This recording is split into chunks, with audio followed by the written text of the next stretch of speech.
Hi, welcome to the podcast. Wait, are we rolling now? Yes, he said hi. I said Okay, hi. wait. welcome to Okay, the we have to podcast. start again. Ready? Okay.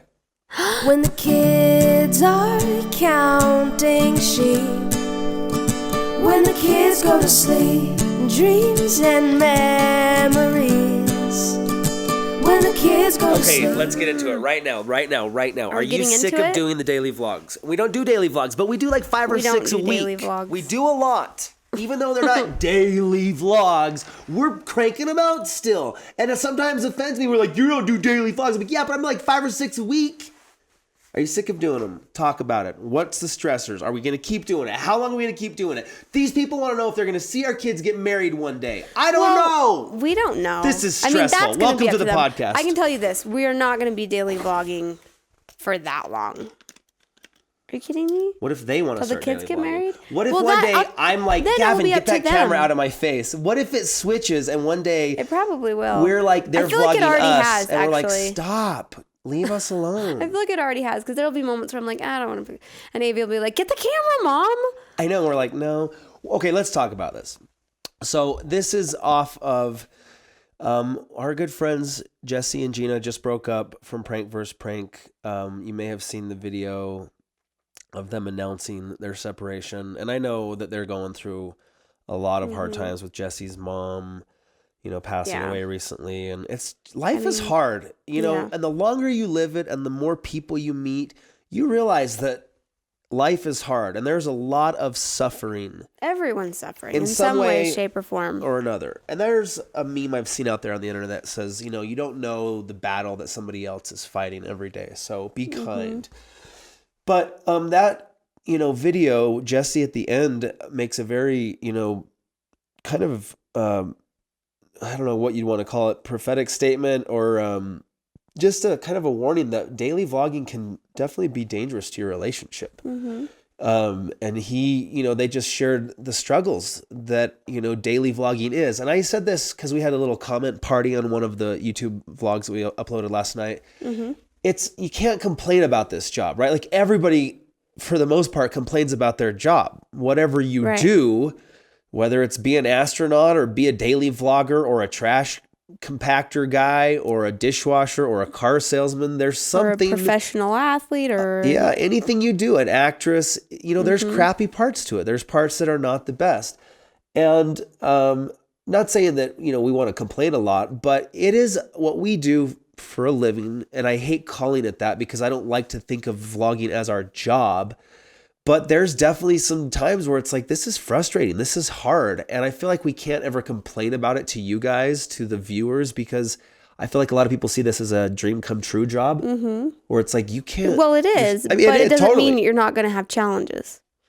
And especially after 7 years, and specifically not like just complaining about like the pain of importing footage and the stress of like losing your camera and just like little things like that. That's like just dumb stuff that comes with all of it. But the psychological, sociological impacts of putting so much of your life on the internet for so many people to judge. What does that do to your psyche?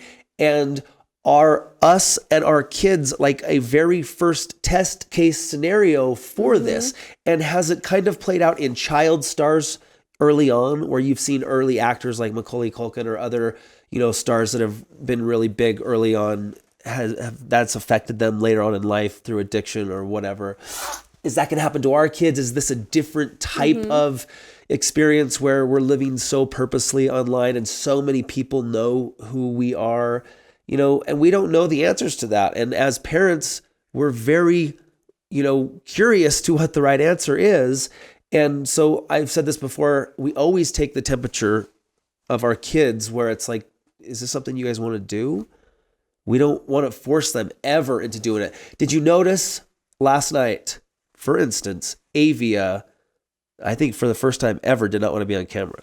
Oh, that's not the first time. We've definitely had a few times where it's like, we go back and forth. Like, she'll be like, Mom, vlog this. But then I'll have moments where I'm like, I go to pull the camera out because she's being so awesome. Because she's awesome.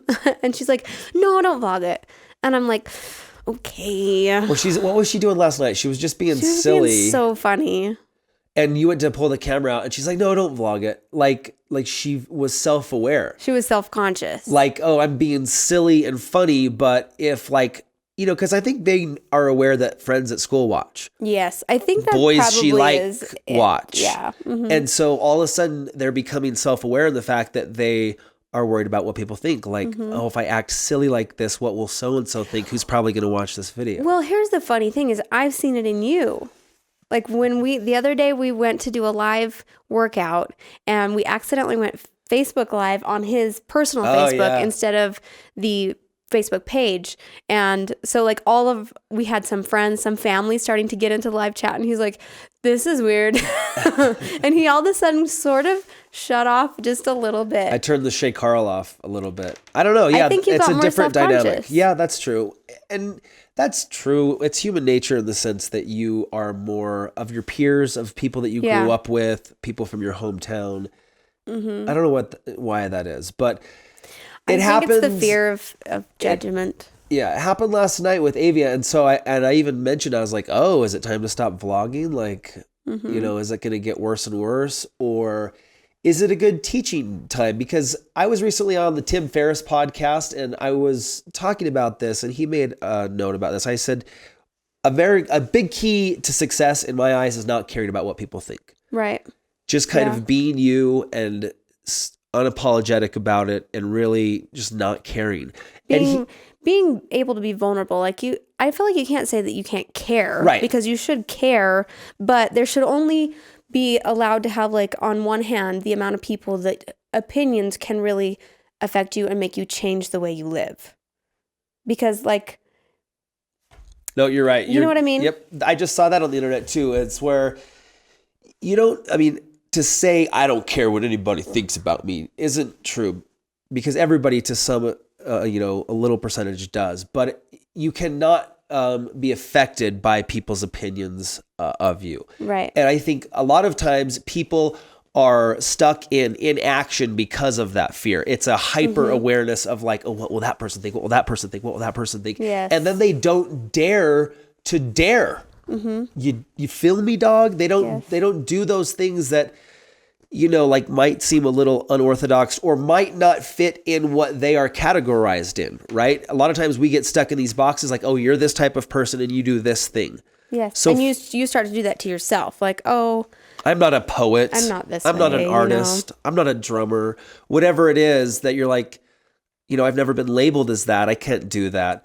You worry what other people will think, like, oh, who is, and why is that? That's a human nature trait that sucks.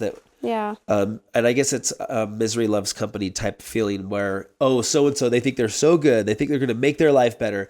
I guess it forces us to feel like we have to stretch ourselves too when we somebody making a measured effort to, be more calculated and thoughtful. And then that makes us think like, oh, that means I have to do better. And then we compare ourselves. What were we talking about? Why am I sounding like a self-help book? We were talking about the kids not wanting to vlog, or us not wanting to vlog, or vlogging. We're talking about vlogging, basically. So what do you think about that? Do you think for our relationship, like we say that we are constantly checking the temperature of our kids, but, checking the temperature of our relationship with the vlogs. So what do you think about that? So one specific fight that we got in the other day was, and it was in the vlog, when Emmy wasn't wearing her seatbelt. And that's one of those moments where I'm like frustrated at Colette because I'm driving. I didn't notice. And here I am. I'm just trying to keep the camera in frame because I was worried about the lighting. When you film outside, it changes the lighting in the car. So I was just trying to keep everything in frame. And then I didn't even notice that she didn't have her seatbelt on. Yeah. And so annoying. I'm frustrated because I know that you will be frustrated if we don't have a vlog. And that was like a 3 or 4 minute clip. And I'm like, but you don't want to put it in because you know what people are going to say. People are like, she should have her seatbelt on. And if I'm taking, total personal responsibility as the driver, I shouldn't be mad at Colette because she didn't notice that Emmy didn't have her seatbelt on, when as the driver, you are the responsible party for making sure that everybody in the car has their seatbelt on. But this is a, for instance, daily vlogger type fight that happens where it's like, oh, why didn't you notice that your daughter didn't have a seatbelt on? Yeah, because it was like a 4 minute clip. It was a long it's clip. not like Emmy got hurt and I'm not like mad, but like I become anxious because I know that I can't use that clip because in the comments we're going to get torn apart. And so then that makes me frustrated with Colette and we get in this little thing and I'm just like, oh my heck, why are we fighting about this? Yeah. So little things like that happen, you know, and then it's like, well, are we, you know, vlogging this? Is it forced? Is it real? Is this a real, you know, reality show? And you know, if you compare it to TV, it's leaps and bounds more real. Any daily vlogger that's a popular daily vlogger, Roman Atwood, Casey Neistat, all these guys do this all themselves. That's the realest reality TV that you're going to get. And when you talk to people that have been in reality TV, they're like, oh, yeah, it's reality TV. Like, it's so fake. Anyways, but that's beside the point. But it is very real. And I feel like there sometimes can be... you know, a struggle between, okay, well, how much of our lives do we show? How much do we not show? And like, you start to feel like a character sometimes if you're not showing certain parts, but then if you are showing certain parts, you feel almost too vulnerable, like you're TMI, too much information. And I think that you have a good point that you've always said is like, you just need to know when to turn the camera on. Like if there's a moment we turn the camera on and it feels great and it's like natural, then that's the real vlogging. Like when, after this happened, I heard about this, somebody asked me like, what do you think? And it was just you and I, we were talking about it and you were like, well, what do you think? And then we were talking about Jesse and Gina's breakup and about is like, vlogging bad for your relationship? Bad for our relationship. And like right after we had that discussion, you started playing with Brock and like tickling him. And in my mind, I'm like, oh, that's so cute. I want to grab the camera. And it clicked. I was like, that's what it's all about. Like you have to know when you want to turn the camera on. Like if you're forcing it to the camera because you need to get a vlog up, because you do it daily and because it's your job, then it can be forced and it can be a strain on your relationship. But if you're naturally vlogging the moments that you want to vlog, that's why we started doing it. Like that's the fun of it. That's how it's always... There's a caveat there too, where it's like, sometimes you do things just because you need footage. You know, I know a lot of times it's like if this is your job, you know, for instance, like Charles Trippie has said this, if this is his job and he's, you know, going to entertain people every day, I mean, why would somebody tune in to like just somebody, what most people do is hang around their house the majority of the time and then go to work or and then clean or fold laundry or, you know. And so a lot of times it's like you're looking for entertaining stuff to do. How many times have we gone to the grocery store just because we needed footage? Right. It's like, we need footage for tomorrow. Let's go to we need more bananas. Walmart or Costco and go play on their Let's go hang out at the grocery store. You know, so then it's that fine line of like, are you doing things just for the vlog? But is that bad? Because then you're forcing yourself to have new experiences. Like when we shot these bro ventures, you know, bungee jumping, skydiving, we hiked up, like we had so many cool experiences that we probably wouldn't have done if we didn't film it. You know, so there's this two-way street where it's like, well, are you doing it really because you love it or are you doing it just to get the content? But if I wasn't doing it to get the content, maybe I never would have like stretched out of my comfort zone to try these things. Well, I would because I'm crazy and awesome and a douchebag. I love you so much. But I'm just saying, that's why I recommend vlogging, because then it forces you to like say, well, like what would be entertaining to watch? Let me go try something cool and new and entertaining. And then all of a sudden you have this great new experience and you have a new life look. And then it's like, but I think that's good when you're doing stuff like that. But if you're purposely like faking your feelings, I guess. Yeah. Then that can be a problem. I think most vloggers fake how, you know, and I could even say this, I don't want to say how happy they are, but, you know, I think people suffer a lot more than we see. Right. And not just vloggers, everybody. Everybody puts on this happy face. It's a societal problem. It's not just a vlogging thing. And maybe it's a human problem. Maybe these daily vloggers are the cure to this species problem that we have, where we're all trying to protect ourselves by being like, yeah, I'm fine, I'm great, I'm doing, you know, like I'm doing all the things I'm supposed to do, because we're all afraid of getting in trouble. We're all afraid of being judged for not being adequate, for not working hard enough. That was one of the questions, actually, the Twitter questions. What Vandy asked, what we learned at the Tony Robbins event. That's one of the things that stuck out to me, is like we're all struggling, like all of us, no matter what. And we're all trying to like And he said, you're not broken. Remember he said that? You're not broken. Yeah. But like all of our basic human needs is to feel like we're enough, to be loved. And that was like the main one, like to feel like we're enough. There was 6, right? There were 6 like basic needs, but like the underlining one is to be loved and to feel like we're enough. So what's the solution to us all not being, because what's the classic question when you meet kind of a stranger in public or, somebody who's doing your tires or something like that? It's like, how's it going? Good. It's like we never delve into what the issues are. Maybe that would be annoying, to like have to hear everybody's problems. But there's definitely a need for a little bit of forgiveness in the sense of, why are we working so hard? Why are we putting up so many walls to try to protect ourselves? Why can't we be more vulnerable with each other and say like, I'm really struggling with this, and not have to worry about the ridicule of finger pointing and anger from like, why not? And I think I've been on both sides of that, but it's a topic that I think needs to be talked about. And I think in vlogging, it really sheds a light on that, because vlogging, kind of highlights, human interaction. My nose is so stuffed up. Anyway, so Tony Robbins, we haven't done a podcast for so long. It's been that long. I was like, we haven't talked about Tony Robbins. Like, what a life-changing experience the Tony Robbins event was. And it was very helpful for us, just because it's stressful. Like this last year has been if I'm honest, it's been one of the hardest years on our relationship. Yeah. It really has. And so having Jesse and Gina just break up and having Jesse say that at the end of the video, it's like, man, I mean, we've had a lot of hard times this year. Is it because of vlogging? Is it because of the book and the movie and so much traveling? And I think it's because and the clothing business and it's hard.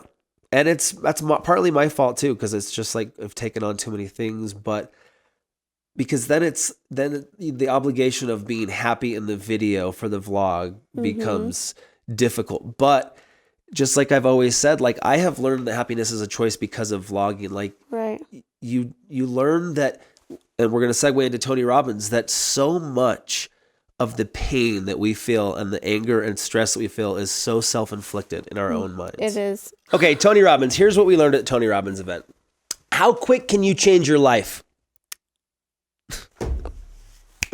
Babe, where you at on that one? I don't know. I was not changing my life right there. That quick. Tony Robbins kept saying that in this 12-hour long convention. We went at 9 a.m. and didn't leave till 1:30 a.m. after walking on 3 coals. days of that though. It was intense. It was, my legs were sore. We were up, we were dancing. He really is like trying to shake this old patterns out of you, because we get stuck in these patterns as people where it's like, you have your job, you wake up, you have your morning routine, your night routine, you have your little addictions, all the little things that you do over and over, and it's hard to get out of these patterns, and especially these mind patterns where you're thinking the worst. You're thinking on a certain line. It's like you can actually rewire your brain.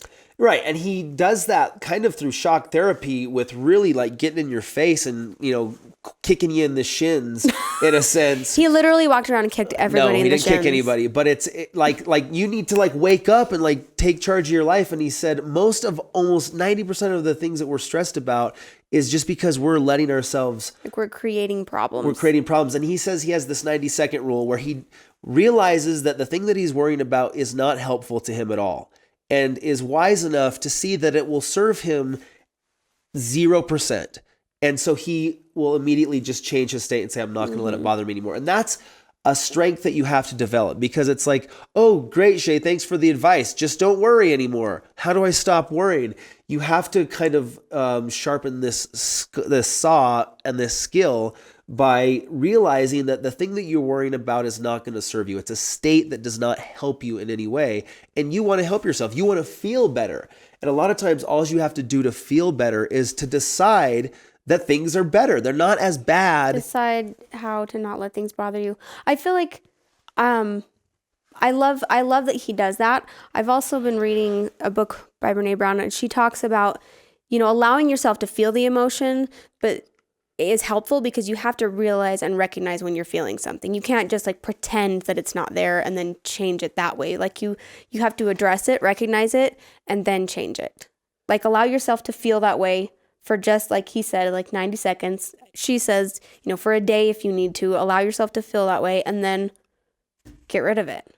Okay. Realize that it doesn't serve you. We're going to wrap this up. We're just getting back in these podcast wheels a turning. I wanted to just nail all the points, the talking points.